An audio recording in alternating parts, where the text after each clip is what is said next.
Nkulamusizaako nnyo mu linnya erisinga amannya gonna erya Yesu Kristo Mukama waffe. Nze mukwano gwo John the Preacher. 2:26 neewaddeyo okusoomooza okukkiriza kwo. Neewaddeyo okusuukunda okukkiriza kwo. Okutuusa ng'otegedde ky'oli mu Katonda. Guno gwe mwaka ogw'okukkiriza ebitakkirizikika. Kati nzize n'ekibuuzo. Okimanyi nti mu ggwe mulimu ekirungo kyennyini ekiri mu Katonda? Katonda yakukola nga oli wa njawulo. Katonda yakukola nga ofaananira ddala ye kennyini.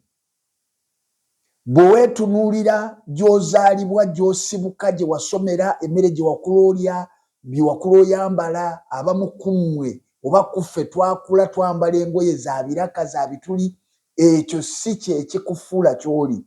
Ekikufuula ky'oli kye kigambo kya Katonda ekiri mu Bayibuli muno. Katonda kye yakwogerako okuva ku lubereberye. Ntandise bwe nti bwe tusoma lubereberye essuula esooka olunywa 2:6 n'olwa 2:7, Bayibuli egamba Katonda n'ayogera ntukole omuntu mu ngeri yaffe, mu kifaananyi kyaffe, bafugenga eby'omu nnyanja n'ebibuuka waggulu n'ente n'ensi yonna na buli ekyewalula ku nsi. Katonda n'atonda omuntu mu ngeri ye, mu ngeri ya Katonda mwe yamutondera omusajja n'omukazi bwe yabatonda. Katonda yakutonda mu kifaananyi kye. Mpuliriza. Katonda yakutonda mu kifaananyi kye. Ekitegeeza ofaananira ddala Katonda. Tolina njawulo yonna ne Katonda. Ofaanana Katonda. Kiwandiike wansi ogambe nti nfaanana Katonda. Bw'oba ofaanana Katonda oyina kuddayo olabe Katonda y'ani. Ogambe nti Katonda y'oyo ateekawo ebitaliiwo, atonda ebitabaddeewo ne bibaawo. Oyo ye Katonda. Katonda y'ani? Y'asonyiwa abatasonyiikika. Katonda y'ani? Y'alina okwagala okusukkulumu. Katonda y'ani? Gwe kati wandiika awo buli kyolaba Katonda kyali naawe okiri. Oba okimanyi oba tokimanyi, muggwe mwekiri. Muggwe oyinamu ensigo yaakyo. Muggwe oyinamu obusobozi obukikola. Olina obusobozi obuteekawo ekintu ekitabaddeewo ewammwe, kubanga watondebwa mu kifaananyi kya Katonda. Nkwongera olunyiriri. Isaaya essuula eya 51 olunyiriri olusooka, Bayibuli egamba mumpulire mmwe abagoberera obutuukirivu, mmwe abanoonya Mukama, mutunuulire olwazi kwe mwatemwako, lwe mwatemwako, n'obunnya obw'obuya mwe mwasimibwa. Wuliriza bulungi. Njagala Katonda akubikkule otegeere ky'oli leero. Bwe bakwata olwazi, bw'okwata olwazi n'olutemako akayinja, akayinja ako tekayina njawulo na lwazi luli.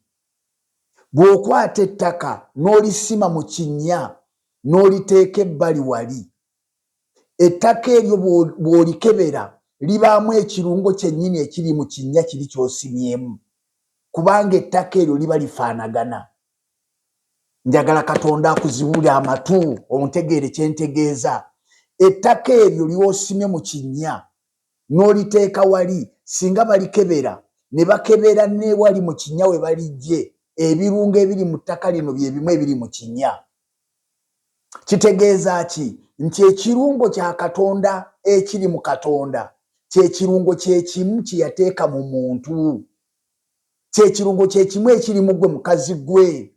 Si nsonga oli w'e Masaka, si nsonga oli w'e Bukomansimbi, si nsonga oli w'e Kirubuula, si nsonga toyina na ngatto kaakati, si nsonga toyina na nnyumba, si nsonga abaana tebalina fiizi. Mu ggwe mulimu ekirungo kya Katonda.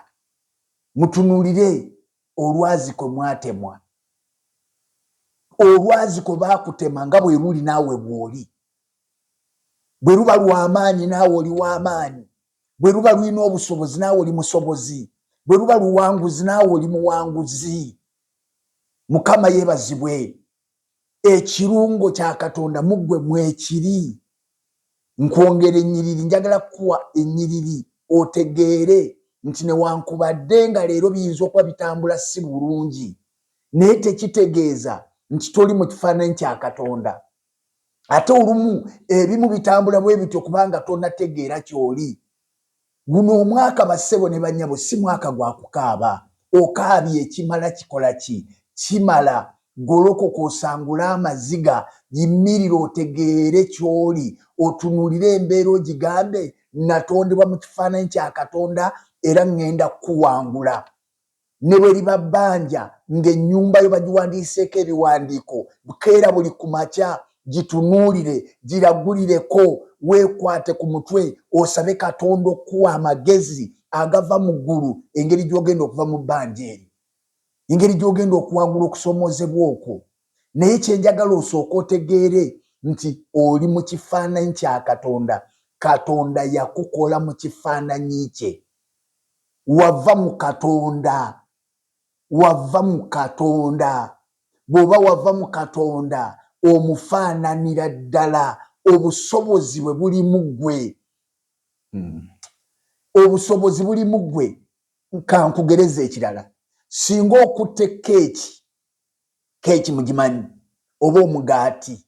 Mu Lunyankola ate keeki gye bayita omugaati, naye kati ate ntegeeza bread.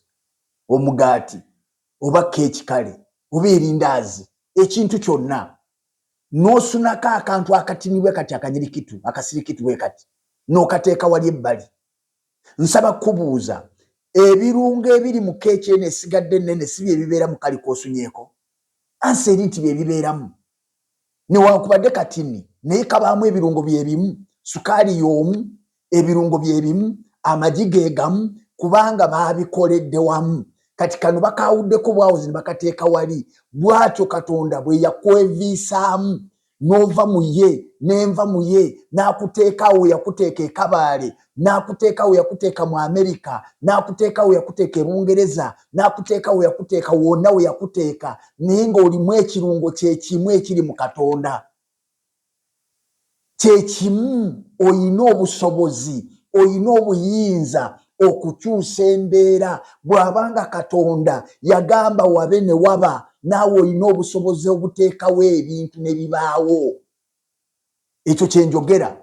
Bikkula Zabbuli ya 82:6 Bayibuli egamba etya? Nayogera nti muli bakatonda era mwenna muli baana b'oyo ali waggulu. Nayogera nti mmwe muli bakatonda. Baani? Gwe gwandaba. Oli Katonda mwene yennyini, kubanga wava mu Katonda. Oyina obusobozi obuteekawo ebintu. Bassebo ne bannyabo, ebintu byonna by'olaba ebinene, train ezo z'olaba mwabali mu mawanga agaakulaakulana, mu Amerika, ezo train ze mulaba, ezo zituubu ze mulaba, ebisaawo by'ennyonyi bye mulaba, byava mu muntu. Byava mu muntu ne bifulumayo ne biryoka bibeerawo. Kati naawe muggwe mulimu obusobozi obuteekawo ekintu. Oyina kwekkiririzaamu bwekkiririza n'ogamba nti naye nange nsobola okufulumya. Buli kye tulaba ku nsi, ensozi, agayanja nga tebinabaawo byali mu Katonda okutuusa lwe yagamba nti tubikole, wabeewo, n'abiteekawo. Naawe bw'otyo muggwe mulimu obusobozi obufulumya ebintu ne bibeerawo ddala. Mukama yeebazibwe. Bw'abanga waliwo yali akikoze naawe osobola okikola. Twalabye obugabi mu firimu yaffe, mu vidiyo yaffe eyasoose. Akagabi akamu nga kabuuka akalala ne kasooka kalemererwa olw'okutya. Kati olw'obutamanya n'okutya okubeera mu mitima gy'abantu, tulowooza nti abantu abakola ebintu balina emisaayi gya njawulo. Omusaayi gwe gumu gwe balina, bassa omukka gwe gumu naawe gossa. Kitegeeza bw'oba oyita ku bantu nga bazimba ennyumba ennene, naawe olina obusobozi okuteekawo ekintu. Kisobokera ddala. Nkusabidde Katonda akuzuukuse. Nkusabidde Katonda akozese ekigambo kino kizuukuse ekituula mu ggwe, owulire nga osobola okubaako ky'okola. mu Mukama waffe Yesu omwana wa Katonda omulamu. Guno gwe mwaka Katonda mwagenda otuweera ekisa okukola ebintu ebitalabikangako, nga okola ekintu ng'ewamwe tebakirabangako, tebalabangako mbaga wammwe, buli muwala basika musike ku kutu, gw'oba osooka okugitwalayo. Gw'oba osooka okugitwalayo, ekidaala ky'embaga kisookere ku ggwe. Tebalabangako basoma ne bamalako. Katonda akuwa ekisa osomese abaana batikkirwe mu linnya lya Mukama waffe Yesu. Nkusabidde okutandika ebitabangawo, kubanga mu ggwe mulimu ekirungo ekiviira ddala mu Katonda, mu Kristo Yesu Mukama waffe. Amen, amen, amen.